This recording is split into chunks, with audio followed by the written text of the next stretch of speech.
Buenas noches a todos. Después de la brillante exposición de Mario, solo me queda que felicitarle y decirle además que a partir de ahora tendré mucho cuidado cuando salga por la noche, porque me dan mucho miedo y te puedo confundir con Darth Vader o Dios sabe con quién.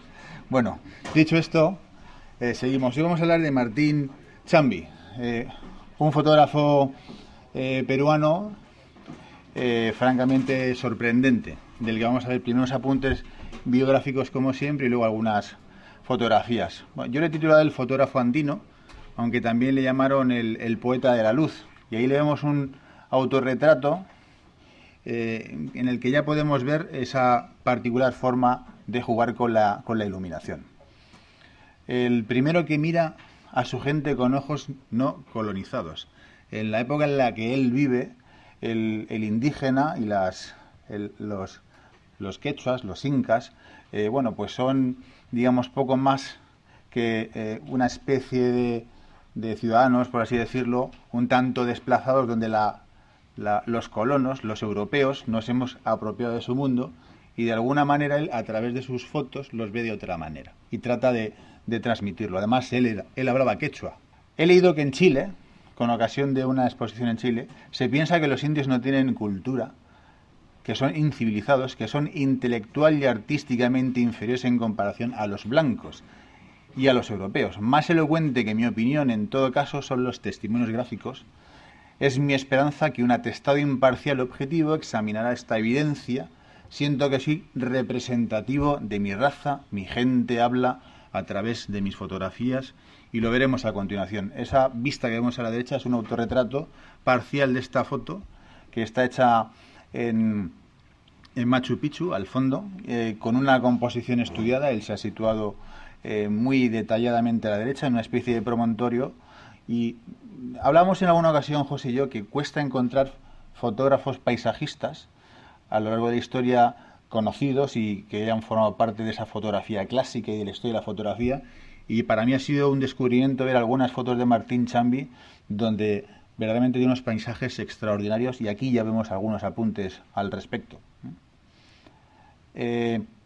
Bueno, él nace en 1891 en la provincia de Carabaya, y sus padres eran campesinos, agricultores que trabajaban pues entre 3.000 y 4.000 metros de altitud en unas duras condiciones donde apenas se podía obtener fruto de la tierra. En 1905 él queda huérfano. Su padre incluso trabajó para una compañía inglesa que se traslada allí y empieza a explotar unas minas de oro, la Santo Domingo Mining Company. A través de esta compañía da la coincidencia, da la casualidad de que dos fotógrafos ingleses llegan a Perú y empiezan a hacer fotografías, y muy tempranamente Martín Chambi toma ese primer contacto con algo que para él es casi mágico. Ese fallecimiento temprano de su padre y esa pobreza en la que vivía, pues hizo que tempranamente pues abandonara los estudios con una educación primaria prácticamente. Es decir, lo sorprendente en su obra, y que veremos después, es que prácticamente no sabía leer y escribir. Es decir, su instrucción era primaria, y sin embargo alcanzó unos conocimientos y unas cotas de perfección en su fotografía verdaderamente sorprendentes por su lejanía también con respecto a Europa y con respecto a Norteamérica, donde, como ya hemos visto en sesiones anteriores, la fotografía había avanzado notablemente. Él era prácticamente una isla, y aparte, sin embargo, a pesar de esas dificultades que le aislaban de su entorno, consiguió progresar de una manera extraordinaria. Bueno, él marcha a Arequipa, una ciudad pujante, pasamos a la siguiente, y empieza a trabajar como discípulo durante 9 años de otro fotógrafo famoso, de Max Telésforo Vargas, y se establece posteriormente su estudio en torno a 1924 en Cuzco. Fijaos que él viaja por un país extraordinariamente montañoso. Como sabéis, la cordillera de los Andes es una de las más altas del mundo, con alturas pues que rayan los 5 o 6.000 metros, si no me equivoco, y él, con un burro y con su pesado equipo, se dedicó a recorrer también pues esta cordillera, retratando los usos y costumbres de las gentes del lugar. Como veremos a continuación en sus fotografías, pues hay fotos de estudio, hay retratos extraordinarios, hay una fotografía paisajística, hay una fotografía etnográfica, documental, de reportaje, que plasma pues la idiosincrasia de los indígenas americanos en una preocupación, en un sentido vivo por poner en valor su cultura, su peculiar idiosincrasia, sus raíces más hondas, más profundas. Incluso veremos, hay también una mezcla de la cultura europea, de las influencias colonialistas que se traducen en las festividades culturales y religiosas, donde hay una mezcla, incluso en celebraciones religiosas, donde templos paganos son utilizados para ritos religiosos y donde se mezclan tanto vestidos como ritos, etcétera. Bueno, hemos visto que trabajó para varias revistas y periódicos como La Nación, el The National Magazine de Washington, etcétera. Bueno, por su estudio de Cuzco desfilan intelectuales, poetas, artistas, pero también indígenas. En una expedición en 1925, pues hizo un documental, un reportaje, un encargo en Machu Picchu, donde él recogía además una honda preocupación también por un tipo de fotografía, digamos, turística. Y él lo decía, él quería que sus obras sirvieran de escaparate de su país, de las riquezas históricas, culturales y arqueológicas también. En torno a 1950 él ya empieza a dejar de hacer fotos. Tuvo una hija que se llama Julia Chambi, que falleció creo que en 2006, a la que legó toda su obra, fue su heredera universal. Se conoce de la obra de Chambi en torno al 30-40% aproximadamente. Fijaos que más o menos tiene, creo que viene la diapositiva siguiente, bueno, pasa para atrás, no viene el dato, pero bueno, en torno a 15.000 placas de cristal y 30.000 negativos, incluso rollos de película en formato de 35 milímetros, disparo en gran formato, pero también hizo en 35 milímetros. A partir del 50 deja el estudio en manos de su hija, que también fue una fantástica fotógrafa. Quizás es un fotógrafo bastante desconocido en Europa, y esto en cierta medida es un tributo también a la fotografía sudamericana, que creo que lo merece ser puesta también en valor frente a la cultura europea o norteamericana. Y muchas de sus obras las conoceremos, supongo, en el futuro, porque al legarlo en manos de su hija y no de una institución, la conservación, el estudio, el catálogo, la digitalización es mucho más compleja y no goza pues del auspicio, incluso de los fondos, de un respaldo económico que permita un más vasto conocimiento de su legado, ¿no? Bueno, una de los medios de conocimiento fundamentales de su obra y bastante desconocidos son los cuadernos de Chambi. Es decir, son 3 cuadernos o álbumes personales desde los años 20 hasta su retirada en los 50, donde él pues invita a todos los que pasan por su casa a fotografiarse, incluso a firmarlos en las fotos, a hacer poesías, incluso dibujos, caricaturas. El tercero es un poco de carácter más personal y vemos esa portada de cuero repujado, recoge un retrato, un autorretrato del propio Chambi. Y bueno, he de decir que hay una estupenda tesis doctoral del doctor Andrés Garay Albújar, en un libro además recientemente publicado, que dedica la tesis se convierte en una publicación, recientemente ha salido. Si alguno está interesado, luego lo puede dar los datos también más adelante. Vamos a ver algunas fotografías. Estas señoritas en la chichería de 1927. ¿Tiene alguna otra foto similar? La chicha es una bebida alcohólica que se destila a partir de algunos cereales como el maíz y otros, con un bajo contenido en alcohol. Vamos a ver, retrato de mujer con álbum de fotos en 1920. Aunque lo anticipo ya, aunque sale una diapositiva al final, es conocido también como el nadar de Cuzco. Y lo más sorprendente es que la iluminación que utiliza es absolutamente natural. No hay iluminación artificial en sus fotografías. También lo comparan, o habremos oído, sobre todo los fotógrafos que sigan al estudio y a la moda, hablar del efecto Rembrandt o de la iluminación o de la iluminación tipo Rembrandt en el retrato. Bueno, pues algo vemos aquí en estas fotografías. El claro oscuro, esos juegos de iluminación, de contraste, la luz va dirigida donde él le interesa, y sobre todo se llama efecto Rembrandt porque en algunos retratos del pintor holandés la iluminación en unos 45 grados provocaba una especie de triángulo bajo el ojo, un triángulo pequeñito que lo podéis ver y bueno, de alguna manera pues es característico de Rembrandt y es muy utilizado también en el retrato. Víctor Mendivil y el gigante de Perú de 1925.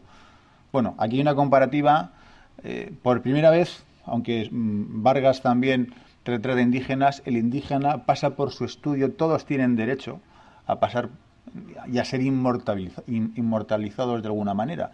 Los indígenas obviamente eran pobres, no podían pagarse estas sesiones que eran más costosas.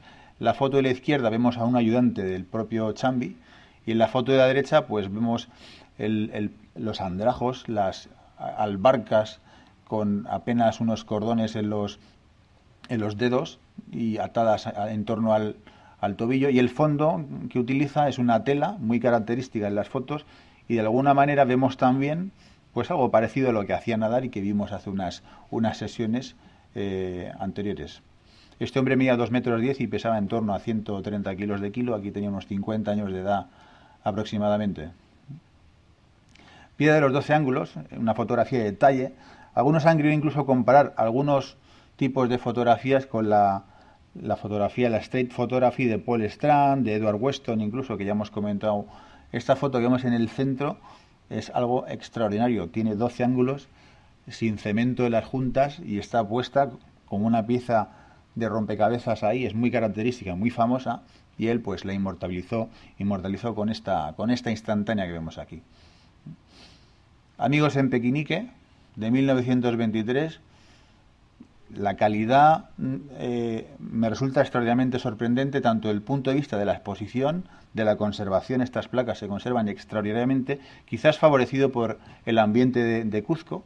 Son fotos que tienen casi 100 años y se conservan en un estado verdaderamente extraordinario. Incluso, hablando ya de otra cuestión relativa al contraste y la gama tonal, a mí me ha sorprendido mucho ver la riqueza que existe desde los blancos hasta los negros más absolutos. Y es curioso además que en una época en la que el pictorialismo todavía estaba en boga en Estados Unidos e incluso en Europa, él hace fotografías muchísimo más directas, a pesar de que él retocaba en el estudio, incluso con el aerógrafo y con pinceles. Sus fotografías son documentales, son directas, sin ambajes, sin ese foco blando, incluso el recurso a vaselina o al vaho, como se ha comentado aquí. Y es verdaderamente sorprendente. Es una isla y que sigue su propio curso, su propio devenir, su propia formación no autodidacta, pero sí ciertamente explora caminos por su propia cuenta, verdaderamente son sorprendentes para la época en la que nos encontramos. La boda de don Julio Gadea. Esta fotografía es extraordinariamente famosa, que en el año 2000 creo el MoMA, el Museo de Arte Moderno de Nueva York, hizo un catálogo con las obras de arte más famosas del siglo XX y incluyó, o que merecían estar a juicio del MoMA en esa selección de obras de arte, y estamos hablando con mayúsculas, y seleccionó esta fotografía. Él hacía fotografías y reportajes por encargo, es decir, una parte de su obra es fruto del encargo y otra más creativa es la que él después como afición practica, algo que le pasa a casi todos o gran parte de los fotógrafos que no tienen la suerte, como Mario, de dedicarse por afición, sino que tienen que pagar las facturas, por un lado, y por otro lado, pues después dedicarse a lo que verdaderamente les gusta. Esta faceta de Chambi aquí es precisamente pues esa que vemos en un fotógrafo comercial, ¿no? Campesina de Queromarca con niño, de 1934, está un poco subexpuesta ahí y un poco oscura en pantalla por la diferente calibración de los monitores, pero vemos, se puede apreciar el interés en el sujeto, en distinguirlo del fondo, y bueno, si pudiésemos ver con detalle y con definición las vestiduras, el rostro de la mujer, incluso del niño, es realmente extraordinario. Cargador de chicha. Bueno, hemos dicho antes, esta foto forma parte también de una publicación muy reciente de él. Es un indígena también del Perú, que lleva ahí pues la chicha, esa bebida que hemos dicho fermentada. Un retrato muy espontáneo, contra una pared donde realza y magnifica la figura del sujeto sin duda alguna. joven mendigo. A mí particularmente esta es una de esas que me recuerda a Nadar. Cuando hablábamos del retrato de Sarah Bernhardt, que a alguno le gusta por aquí en particular, a mí me recuerda mucho, donde en aquella época, o en el retrato de Nadar, solo hay una columna y una túnica que envuelve a Sarah, y sobre un fondo sin nada, únicamente una tela de color, pues no sabemos, grisáceo probablemente, que destaca, hace que el sujeto sea un protagonista indiscutible del retrato, con una mirada tremenda, cautivadora, impresionante. Y esas ropas, esos encajes, ese gorro, la bufanda que le envuelve, las manos, en definitiva, para mí es un retrato extraordinario. Sirviendo chicha, estas son unas en 1941, una fotografía callejera, street photography, en su ambiente. Esto no lo podemos comparar con las fotografías de Nueva York o de París, de la época, pero bueno, el ambiente callejero, y él hace también este tipo de fotografía como parte de su faceta más creativa o más artística o documental, que recoge los usos y costumbres de su pueblo, ¿no? El primer motociclista de Cuzco. Se da la circunstancia también que en esta época se vive la llegada del ferrocarril, el primer vuelo comercial que comunica incluso Lima con Cuzco, o el Cusco, que el topónimo se ha variado recientemente. Creo que desde 1990 le llaman el Cusco, no Cuzco, ¿no? Como estamos acostumbrados. Esta es la primera motocicleta que llega allí, a Cusco, y bueno, es un testimonio más de esa documentación, ese legado para la posteridad, y esa, como veremos ahora después en algunas otras fotografías de corte más arquitectónico o arqueológico, pues sirven también para poner en valor el patrimonio integral, como decíamos, y la fotografía al servicio de la conservación. Sus fotografías de Machu Picchu y de los restos arqueológicos, estoy seguro que contribuyeron a incrementar la preocupación de los gobernantes, de los políticos, ya desde los primeros comienzos del siglo XX, por la conservación de ese rico patrimonio, gracias, en gran medida, sin duda, a la obra de Chambi, como veremos en algunas de sus obras a continuación. Niño con sombrero. Bueno, fotografías de estudio, como las que se hacen hoy en día, con un único elemento, un simple taburete, una banqueta. Están un poco oscuras en pantalla, sí. Pasamos a la siguiente. El doctor Felipe Astete, de 1926. Yo veo este retrato y me sorprende extraordinariamente la capacidad para manejar la luz. ¿Cómo hacía él? Era iluminación natural. Pues su estudio tenía unas cristaleras, por lo visto, tanto en el techo como en alguna de las ventanas, y en base a cortinas y probablemente algún espejo, dirigía la luz y la concentraba donde él quería. Pues algo parecido a lo que hacíamos con los snuts que tú comentabas antes, de una forma más artesana, incluso rudimentaria, pero vemos esa capacidad de entender las cualidades de la luz y luego exponer, y probablemente también retocar el negativo en alguna medida, tal y como vemos en esta fotografía, ¿no? Tiene incluso pues una veladura, está la superficie muy como si le hubiéramos aplicado un desenfoque gaussiano, estilo Photoshop, que también se puede hacer. La llama y el llamero, un contraluz donde vemos estas fotografías de 1930, ese contraluz, como decía antes, pues creo que lo has comentado tú, el sujeto lo ha recortado contra el cielo y ha conseguido esa silueta enmarcarla y que destaque profundamente, ¿no? No hay nada más sencillo que esta foto, pero sin embargo tiene una gran carga visual, un gran poder. Juicio oral en la Corte Superior, de 1929, otra fotografía pues de las costumbres, de las tradiciones de allí, en este caso representativa de una tribu, unos individuos que están en este ambiente sometidos a un juicio, un proceso por alguna circunstancia que ignoramos, donde vemos los pies descalzos, los sombreros, en fin.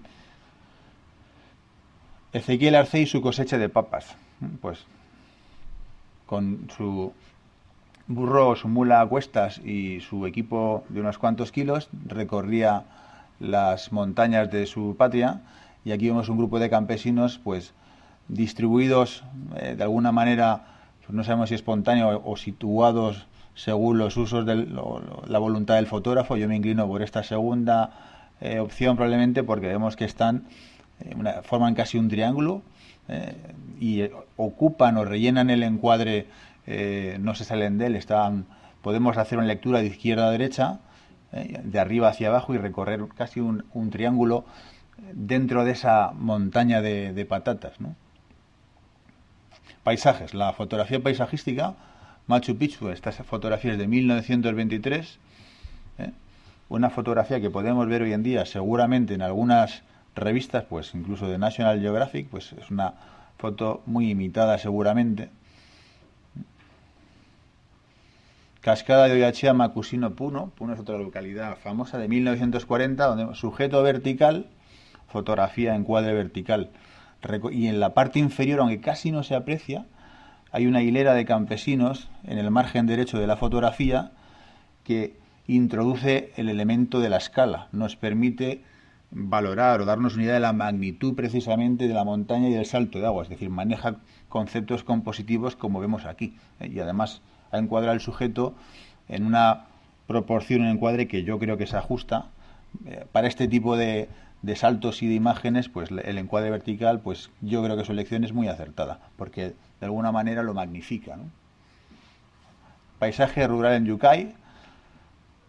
He dejado además las paisajísticas pues para el final, donde vemos pues un grupo de ovejas, vemos el reflejo como algo que hacemos muchos hoy en día y que tratamos de imitar, el campesino situado a la derecha y bueno, ese reflejo en el agua tan fantástico. Nuevamente hay distintos planos que nos dan sensación de profundidad también. El primer plano el agua, el grupo de ovejas, esta edificación en el centro y las montañas, incluso las nubes al fondo, lo cual nos introduce en la fotografía y da esa sensación de espacio, de sensación de lugar, como dices tú también. Vista parcial Huayna Huayna en Machu Picchu en 1941. Y bueno, esta es una de mis favoritas, aunque también vemos aquí la intervención seguramente en el revelado, en la placa, porque se nota en los cielos, incluso es casi un tratamiento en blanco y negro, un sistema de zonas digital hoy en día, pues se pueden conseguir algunos efectos parecidos. Pero bueno, yo me quedo más con los valores compositivos de la foto, que a mí me han gustado. Esta fotografía me gusta. Vemos un sujeto principal a la izquierda, ese árbol protagonista. Si empezamos haciendo una lectura por la izquierda, podemos dirigir la mirada después a ese sujeto también que está en el centro de las ruinas y descendemos hacia la derecha y vemos esas otras edificaciones derruidas y a continuación pues podemos seguir dirigiendo la mirada hacia el valle, acabar en las montañas nevadas y posteriormente en el cielo. Algunas composiciones del propio incluso Ansel Adams pues me recuerdan sobre todo esas montañas nevadas al fondo en alguna medida, ¿no? Finalmente, él ha sido el fotógrafo de blancos que codiciaban sus imágenes, pero también de indios y mestizos. Ahí falta una J, la pondremos después para el PDF. Este es un autorretrato en una portada inca de Machu Picchu, un retrato excelente, se me olvidaba y quería enseñarlo. Las panorámicas no he podido ponerlas porque verdaderamente creo que quedan desmerecidas ahí, pero si la encuentro y me dais un momento, aquí, bueno, fijaos que la podemos enseñar.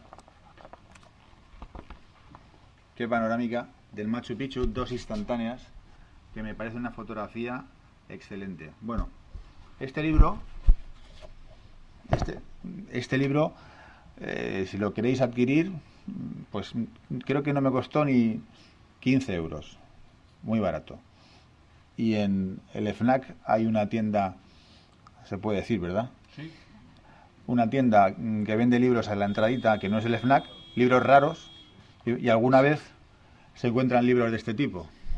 Además este tiene dueño, ya tiene dueño. Así que os lo recomiendo, si queréis más. Además con una calidad, sorprende además este libro, la calidad de impresión de las fotografías, que es, para un libro tan económico, es verdaderamente extraordinario. Tiene una profundidad, el negro y un detalle verdaderamente extraordinario. Así que os invito, no sé los que quedarán por ahí. TF Editores, es TF Editores, de una serie además que se llama Maestros de la Fotografía, y en este caso el director de la colección es Carlos Goyonet. Bueno, si queréis echarle un vistazo, os lo paso. Fijaos lo que dijo Mario Vargas Llosa de Chambi. La pulsión mágica de las fotografías de Chambi es inconfundible y lo distingue de todos los fotógrafos a quienes los críticos lo han querido comparar. August Sander, Nadar, Edward Weston, Alsen Adams, Irving Penn y el propio Abraham Guillem. Cuando se ponía detrás de una cámara se volvía un gigante, como el gigante de Parudo, una verdadera fuerza inventora y recreadora de la vida. Lo verdaderamente extraordinario de este hombre es, dada su escasa instrucción, como digo, casi no sabía leer ni escribir, los resultados que consiguió, además, con tratando todos los géneros de la fotografía, desde el retrato, la fotografía etnográfica, documental, paisajística, incluso las abstracciones, y es verdaderamente sorprendente, dado el círculo en el que se encuentra. Probablemente ese trasiego de intelectuales, de poetas, de literatos, de artistas que pasaron por su estudio, dicen que había animadas tertulias y se produjo un intercambio cultural seguramente muy rico y que trascendería, influiría en su producción y en su obra significativamente, ¿no? Y para acabar, pues vemos otro retrato. Martín Chambi Jiménez, 1891-1973, le llamaban el poeta de la luz y el nadar de Cuzco. Y este autorretrato, si miráis en algunas de las sesiones, tenemos uno de Alfred Stieglitz, extraordinariamente parecido, pero estos hombres no se conocían en nada y estaban a varios miles de kilómetros de distancia, con lo cual cada uno por su propia vía llegó pues a obtener unos resultados realmente excelentes. Y con esto, pues dime. ¿Te puedo hacer una pregunta? Sí. ¿Qué hubiera pasado, o qué piensas tú que hubiera pasado si Steichen hubiera nacido en Cuzco? Si Steichen hubiera nacido en Cuzco Y Chambi hubiera nacido en América. Bueno, el propio Steichen en sus comienzos fueron verdaderamente sorprendentes. No lo sé, la verdad es que me pones en un aprieto. Pero yo creo que seguramente la visión de Chambi hubiera cambiado. Yo creo que sí. Hubiera algo que quizás le hubiera venido bien ese contacto con la fotografía de Nueva York. A él sí, pero ¿qué hubiera sido de Steichen? Yo creo que Steichen lo hubiera pasado peor.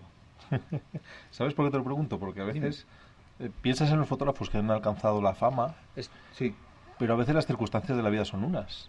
Y a lo mejor un señor tiene en su cajón metido o en su ordenador metidas unas fotografías excelentes, primorosas, con un trabajo extraordinario, que nunca se llegará a conocer y nunca ya alcanzará. Es decir, Sí. los fotógrafos de Nueva York han alcanzado la fama por muchas cosas, pero Sí. a lo mejor las circunstancias les han ayudado.